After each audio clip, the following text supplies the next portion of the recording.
Welcome back to What You Will Learn. My name is Adam Ashton. And my name is Adam Jones. Today we're taking you through the best bits of The Courage to Be Disliked by Ichiro Kishima and Fumitaki Koga. How to free yourself, change your life, and achieve real happiness. Too good. This is probably the most requested book I reckon we've had for people emailing in, podcast at whatyouwilllearn.com. Everybody's been sending in that we got to read this book. I don't want to name names because I'll inevitably forget one, but there's been plenty of people recommended this, and with good reason. It was a good read. When I first started reading it, I thought this was going to be not the best book, but like a fine wine. I think everything comes together, especially towards the end. And looking back, it's quite a phenomenal book. So this is, I guess, in an undercover sort of a way. It was told through like a bit of a conversation between a young whippersnapper and an old wise philosopher. That's what the cool kids say these days. Do they? I've never heard that. I like it. And it's actually, I guess, in a roundabout way, it's about Adlerian psychology. So Adler was around 100 years ago or so, around the time of your mate Sigmund Freud, but just a different take on it. And basically the philosophy boils down to the fact that the world is simple, happiness is within reach of every human instantly, and everyone can be happy at any time. So it sounds great. It does sound great. Have a think of this story. If you've ever drunk from a well of water that's just been drawn, you probably haven't, to be honest, but let's just imagine you have for a second. And you got to realize it's pretty much the same temperature all year round. The water in the well is about 18 degrees. It's an objective number and it's the same whoever measures it. But of course, if you drink that water in the middle of summer, it's a 35-degree day, that water feels so cool and so refreshing. But then at the same time, if you're in the middle of winter and it's freezing, it's snowing, you pull up that water from the depths of the earth and it feels so warm and calming. So the water was exactly the same the whole time, but how you experienced that water was very different. So as you see the world through dark glasses, everything might seem pretty dark, and that's because of your perception. But if that's the case, instead of lamenting about the world's darkness, maybe you can just remove the glasses with the dark shades on it, which is shading everything. When you first take those glasses off, the world is going to seem so bright. It's going to be blindingly bright. It's going to be a lot easier for you to either just shut your eyes entirely or to whack those glasses back on to darken the world a few shades back to what you're more comfortable with. So a lot of us, we're choosing different sets of glasses, like you'd say, that is actually making our experience much less happy on this world. The world is much less complicated than we'd like to think. Yeah, there's no escaping our subjectivity. We feel like the world is getting more and more complicated. We feel like happiness is harder and harder to achieve. But of course, there is an objective world out there where everything is easy and everyone can be happy. It's just us that we're choosing to make it feel complicated, and we're choosing to make it seem like it's impossible to be happy. So the issue isn't with the world around us. The issue is with how we are. So we're going to break this book into 2 episodes because we think there's 2 cracker ideas that were separated. In this first episode, we're going to talk about the courage to change, and that's taking those sunglasses off and actually changing to make the world less complicated and live a much happier life.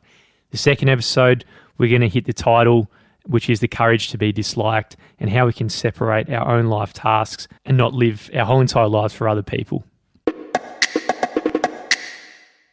Let's imagine some young bloke, we'll call him Joel. He's locking himself up in the room for years. He says he wishes to go out. He wants to go out there and get a job. He wants just to change the way he is. He's fed up with it all. In a sense, he's a pretty useful person and could be, great in society, but he's really afraid to leave his room because if he takes just one single step outside, he suffers these heart palpitations, his arms shake, his legs shake. He really wants to change, but he just can't. So if you look at this type of person through the lens of some, I guess, more traditional psychology, something we're more used to today, you look at this person and try to work out what happened to this person, your mate Joel, who just can't seem to get a grip. Maybe it's because he had a rough relationship with his parents. Maybe he was bullied when he was growing up. Maybe there was some kind of trauma that he experienced at school or some great loss in his personal life. Basically, the idea is that something must have happened to this person and it caused him to become so nervous, so anxious, and not wanting to go outside. But if you ever think about this idea in psychology, somewhat determinism, X happened, so now Joel's acting like Y. That means every single time X happens to a human being, there'll be a very predictable reaction in Y. But if you look around, that's not always necessarily the case. Yeah, one, I guess, extreme example of both extreme trauma but then extreme overcoming of trauma is the big, bad Oprah Winfrey. Big in the terms of her level of success, in the sense that she was first molested by her cousin and her uncle and a family friend, all from when she was 9 years old, for a number of years when she was growing up. So looking through the lens of psychology, this is some serious trauma, and this would really mess you up for a long time. But of course, if you fast forward about 2 decades later, Oprah Winfrey gets a TV show of her own, and for about 3 decades is pretty much the biggest name in the world. Yeah, it's a real common theme if you've been listening to the podcast for a while. In a lot of books, it's the classic story of the belly of the whale, where the hero gets swallowed up by the whale. So this being a metaphor for the X, where something really bad happens, and that's not necessarily always the end of the story. A lot of people who end up successful attribute X for the reason for their success.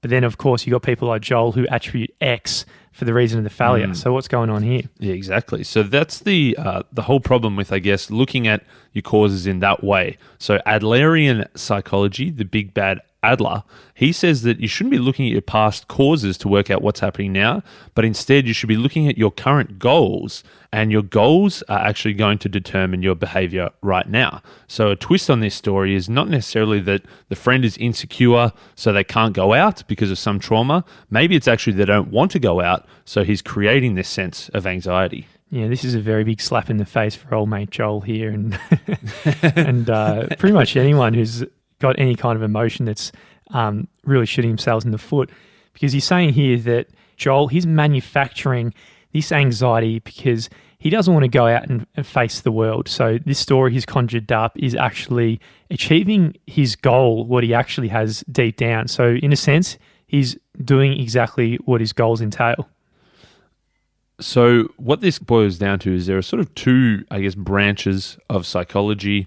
One is teleology, which is the study of this causation, the study of cause and effect. So that's like Sigmund Freud's idea, and it's a very interesting one, saying that a person's past traumas cause present unhappiness. So that's one way of looking at it, and it gives us a nice story. It gives us something very easy to understand, that there's a clear cause and effect. Something happened, and so now we are acting like this. But that's just one way of looking at it. The other way of looking at it is Adler's version, which is teleology. So this teleology is actually the study of purpose of a given phenomena, not its cause. So rather than looking at what caused it, we're looking at what is this going to cause in the future, in fact. So it's not as if we are determined by our experiences, but it's actually we're giving them meaning that we determine. This actually really flies in the face of the culture today, because it's really denying the existence of trauma altogether, which for a lot of people it probably just seems kind of ridiculous. I read in a book we're going to do pretty soon, Coddling of the American Mind by Jonathan Haidt, and in the book he talks about trauma creep. So the word trauma in, a few decades ago, you could only use it if you go in this life-altering car accident, or if you go to war and something so far outside of the human experience happens to you that the human brain can't handle it, and then trauma was only for those types of situations. But there's been serious creep with what trauma actually means, to the point today where just very day-to-day things happen to you. Mate, every now and then if someone gets insulted, I remember hearing someone recently got insulted and they use the word trauma to explain that experience. So today, I feel like you could argue that the culture is moving toward the former aetology and thinking that it's all about cause and effect. And in one sense, this could be interpreted as a victim attitude. Well, ultimately what happens really is that we determine our lives based on the meaning that we give to experiences. So for even this morning when I got here and you were walking around stressing out, your car had been looted. And so one way of looking at that is, I suppose a few ways of looking at it. One is like, I've been personally attacked here. I've been traumatized. Someone's out to get me. That's one meaning you could give to it. One meaning you could say, I'm living in a dodgy area. I'm not safe here. I've got to pack up and I've got to move. That's another thing that you could give to it. But ultimately, whatever you choose is how you're going to treat it. So you can just choose that it was just bad luck. I left the car unlocked. I should have locked it up. This is a random, 1 out of a million thing that just happened to happen tonight, that someone walked past. There was something in the car was unlocked and they had a crack and it was open. They just went for it.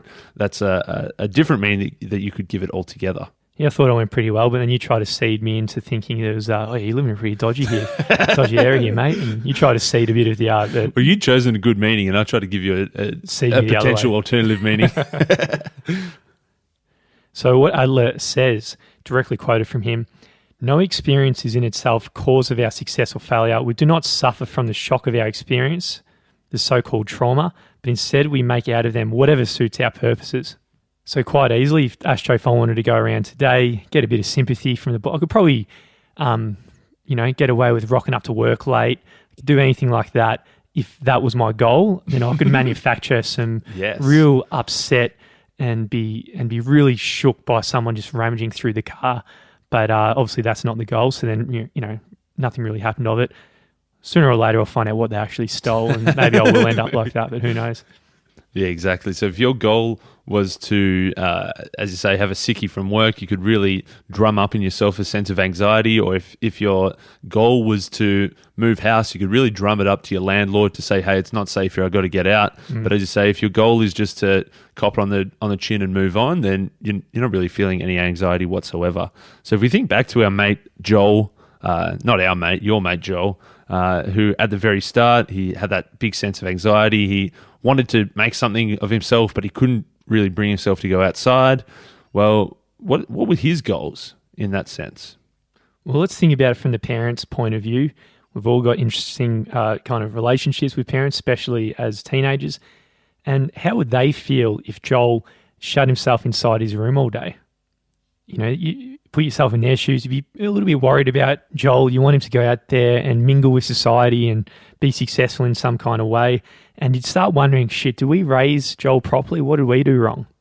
And then you'd probably try in every way to just bring him back into normal existence. Yeah, exactly. So then the outcome of this here is obviously Joel is going to get the attention of his parents. The parents are going to be worried. The parents are going to reach out. The parents are going to try and do whatever they can to look after him and bring him back to society and bring him back outside. And that's pretty much exactly what Joel wanted. Joel wanted to be coddled. He wanted to be looked after. He wanted someone to come and treat him with kid gloves and I guess blunt the forces of the outside world and just protect him a little bit. And by him manufacturing this sense of anxiety about not wanting to go outside, then he's got exactly what he wanted. So such stories of this, of reclusive people, supposedly in psychology, it's a very, very common occurrence. In one sense, we doubt he's satisfied. We doubt that he's actually happy. But there is no doubt he's taking actions that are in line with his goals, because if he was to go outside, then there's going to be a whole new state of change that he'd have to go through. One of the authors of this book, I'm not sure if it was Ishiro or Fumitake, but one of them, they said they were reading a book in a coffee shop, and as a waiter walked past them, they spilled a coffee on them, and specifically on their jacket, and it was the nicest piece of clothing they had. It was their best jacket. And he was just saying, look, I couldn't help it. I jumped up and I screamed at the top of my lungs. I just blew my top. I yelled at him. I'm not normally one who would speak loudly in public places, but at this point I was just so furious. He'd spilled coffee on me. He'd spilled coffee on my jacket, and I couldn't help it. I was just so angry that I flew into this fit of rage and started just tearing this bloke to shreds. Yeah, pretty surprising from a psychologist who wrote this book. Yeah. Maybe you should read his book. But in a sense, like, surely no matter how you look at it from his perspective, like, come on, he got coffee spilt on his jacket, new jacket, bloody barista. He's got every right to be pissed off, you'd think. Well, you'd think that you just have that instant pang of just this deep-seated anger where you were just boiling and then you blew your lid. So it was a very clear cause and react there. Coffee spilt on you. You get angry. Your emotions were so uncontrollable that you just reacted. You got up and started yelling. So I guess in one way, looking at that, it seems like it's uncontrollable. But then, well, you got to think about, okay, well, what then if the bloke was so angry, so furious that he couldn't control himself? What if he had a knife in his pocket and stood up, ripped it out and stabbed this barista in the chest with a knife? You could just say, well, it was uncontrollable. I was so angry. He'd spilled coffee on me. I had so much rage that I just couldn't help it. So it's not my fault. So that's probably the Ayatology explanation. If you flip at it and look at it from the Teleology explanation, it's not that you flew into rage and started shouting. It's actually that you wanted to shout. So you used rage to get to that point. Yeah, again, it's if you look at it in the cause and effect way, you're just saying that it's not your fault, it's the outside world. You don't bear any responsibility. The responsibility is purely on the person who spilled the coffee on you. But of course, that's a pretty dodgy way of looking at it, I think. And I don't think that would really stand up in a court of law if you murdered a bloke because they spilled coffee on you and you just got so uncontrollably angry. Of course, the other way to look at it is you wanted to shout, and so you fabricated this sense of anger and rage inside of you. They're not saying that emotions don't exist. Of course, everyone gets emotional. But in this sense, you've really heightened your sense of anger based on this small thing of getting coffee spilt on you. Obviously, there's another way you can do this, and I'd say, Asher, you'd be able to do this quite easily because we're just talking about it. You've never really been that angry in your life, have you? I think not in public anyway. I don't think if I was in a coffee, I don't think I'd get up and start yelling and stabbing a bloke in the chest. It's pretty rare beast to start stabbing a Brewster like that. But, the other way you can do it, you can just explain your concerns without raising your voice. They would have probably sincerely apologised back. Maybe they would have arranged to get a dry clean. They probably would have thrown in a free bacon and egg roll there just to soothe your concerns, potentially. That's what I'd probably work for. Yeah. Yeah. And logically in your brain, deep down, this is possible. It's probably going to get a better result for this whole situation. But for some reason, you choose not to go down that path. Yeah, he actually says that it's almost like a lack of courage and a lack of confidence in yourself because you know that this is all possible. And if you just calmly explain it and everybody rationally thinks about the situation, everything is going to work out for everyone.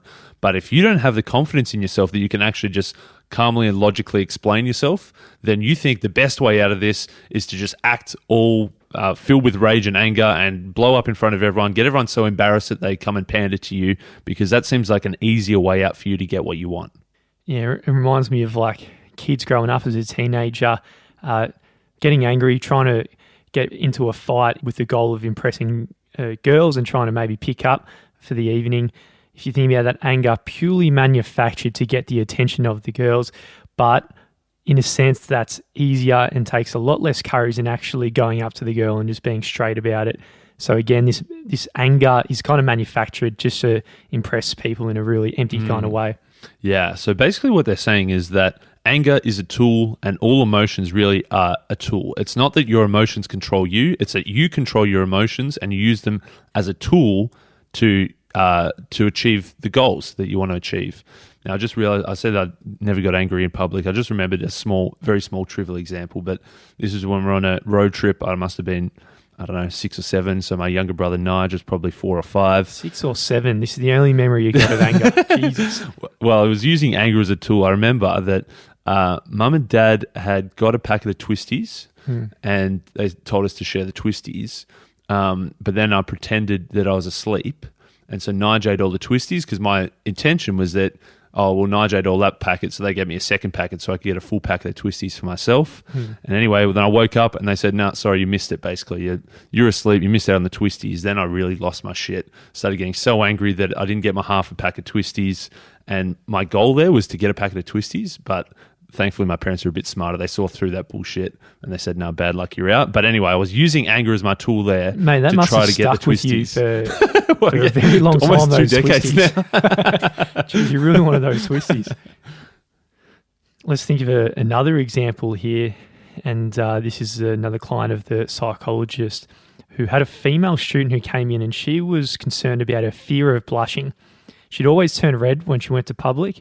And she said there was this bloke here that she really wanted, right? He was a real hot dude and a real weapon apparently and everything like that. And so she secretly had feelings for him but wasn't ready to divulge into them. And once her fear was cured, she thought she'd be able to confess her desire for him. So it's really this fear of blushing that's stopping her going out after him. Now, again, one of the author here said, look, I can cure your fear of blushing. It's actually very easy to cure. I've got a very, very simple solution for you. The problem is, if I cured this, you'd actually probably want the fear back. You'd prefer to have the fear of blushing than to be cured of the fear of blushing. Now, obviously, to her, she thinks, that's not true at all. I want to get rid of this fear of blushing, then I'll be more confident, then I can get the man of my dreams. But our psychologists are a little bit more clever. They actually realize that maybe she actually doesn't want this fear of blushing cured, and she actually prefers having this fear of blushing. Yeah, that would be much easier than actually having no excuse to go up to him and having the courage to interact in that situation. Because obviously, like all of us, she's afraid that if she does go up after him, then there's a chance that she might get rejected. If that happened, she'd lose even more confidence and go backwards rather than forwards. So they're saying that she almost created, or even if she didn't create this, but she's clinging to this idea that, okay, I've got this blush, I can't possibly go up and talk to someone because as soon as I do, I'll blush and I'll be embarrassed and they won't like me. So in a way, covering up of her fear of rejection, she's injecting something else. And of course, for you, it could be anything. It could be that you put on an extra few kgs and say, I don't have the confidence to go and talk to this person until I lose a couple of kilos. It could be that I've got, I don't know, some eye twitch that I don't want them to see. Like whatever it is, whatever your strange tick is, you're using that effectively as a way to protect yourself. And I remember reading, maybe in this book, maybe another, but a lot of eating disorders are based in this same thing, where people choose to eat a lot more and put on a lot more weight than they would otherwise, as a goal of not being able to be attracted by the opposite sex and having to deal with that extra problem in their life. So this Adlerian psychology, it doesn't deny the existence of things like this. It doesn't deny the existence of obviously this woman blushes, or obviously we get emotional, and emotions are very powerful things. But what Adler's saying is he rejects the idea that we can't control these things. Of course, if we wanted to, we could control these things. We could reduce our level of emotion so that they don't control us. We could obviously just get over our blushing. Hey, we blush. At the end of the day, no one really cares that much if you blush. But Adler's saying that we are not controlled by our emotions. We're not controlled by our past. But what we are doing is we're using these things as tools to get what we want. And generally getting what we want is staying comfortable, not taking risks, not having the courage to get out and do the things that we want to do. So a lot of people out there might describe themselves as unhappy people, for example. And you might say, like Joel, like the other example was said, that you really want to change right at this minute, claiming that you just wish you could just be reborn into this other person who didn't have all these problems that we do. And even after all these claims, then why still can't we change? And this is because we're always making this persistent decision not to change our lifestyle. That's a pretty big banger, saying that anybody can change at any time. You can change the way you see yourself. You can change the things you do. And the only reason that you can't change is because you actively choose not to change. Obviously, a lot of people would say, no way, I want to change. But deep down, really, they don't want to change. And I'd say that's a pretty fair banger that you need to really think about. They say it's like driving an old, familiar car. It might rattle a bit. You know, maybe when you turn too sharp, there's a little squeak. Maybe there's a strange hum coming out of the engine that is a little bit concerning, but at the same time, you kind of know exactly what's happening. It hasn't let you down in the past. It's probably not perfect, but it gets you from A to B. On the other hand, if you think, okay, I'm going to go out and buy a new car, there's always a risk of what could be. There's always a risk that car could blow up, and so maybe it is just safer to stick with your old dodgy, rattly little piece of crap. So like the old bomb that Ash just hopped into and started driving, there's always anxiety generated by changing and disappointment to not changing. So Adlerian psychology, it's a psychology of courage, because all our problems, our unhappiness and everything like that, it can't be blamed on our past or our environment, because as we said, determinism, X doesn't always have the same result for everyone. It's actually all about courage to deal with the uncertainty that comes with change.